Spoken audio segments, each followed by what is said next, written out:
Ils sont partout et parfois certains influenceurs dérapent franchement. La répression des fraudes a su réagir contre les dérives. Candidats de télé-réalité, influenceurs de mode, créateurs de contenu humoristique, streamers de jeux vidéo, plus de 300 influenceurs ont été contrôlés entre 2022 et 2023 par la DGCCRF. Résultat, près de la moitié sont en dehors des clous.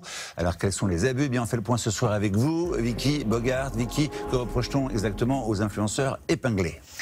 Dans la majorité des cas, il s'agit de pratiques commerciales trompeuses. Par exemple, les influenceurs n'ont pas précisé clairement que leur publication était en fait une publicité. Il y a évidemment des faits plus graves, comme de la publicité pour des injections d'acide hyaluronique réalisées par une esthéticienne. Les influenceurs n'ont pas le droit de faire de la promotion pour des actes de chirurgie ou de médecine esthétique. Et en France, seul un médecin est autorisé à réaliser ces injections.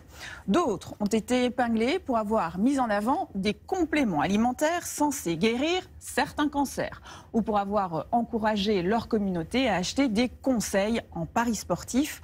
Enfin, certains ont fait de la publicité pour des formations financées par le CPF qui permettaient de récupérer un cadeau ou des espèces. Alors, Vicky, quelles sont les sanctions?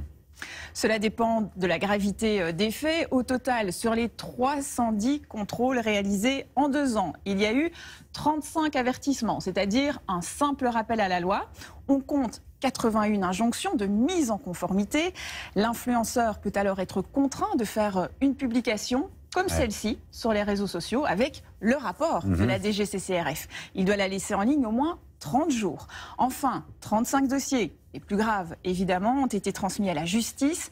Exemple, l'influenceuse Poupette Kenza a écopé l'année dernière d'une amende de 50 000 € pour avoir fait la promotion de blanchissants pour les dents interdits en France.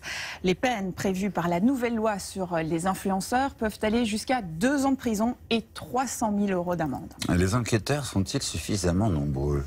Non, si l'on en croit une association qui défend les victimes. À la DGCCRF, environ 50 enquêteurs travailleraient sur l'influence commerciale, mais pas de manière exclusive. C'est peu en comparaison des 150 000 influenceurs en France. Un renforcement des contrôles est donc prévu à l'approche des Jeux Olympiques. Et si vous êtes témoin d'une pratique commerciale trompeuse, il faut la signaler sur la plateforme dédiée signal.conso.gouv.fr. Ben voilà qui est dit, voilà qui est très clair. Merci beaucoup, Vicky.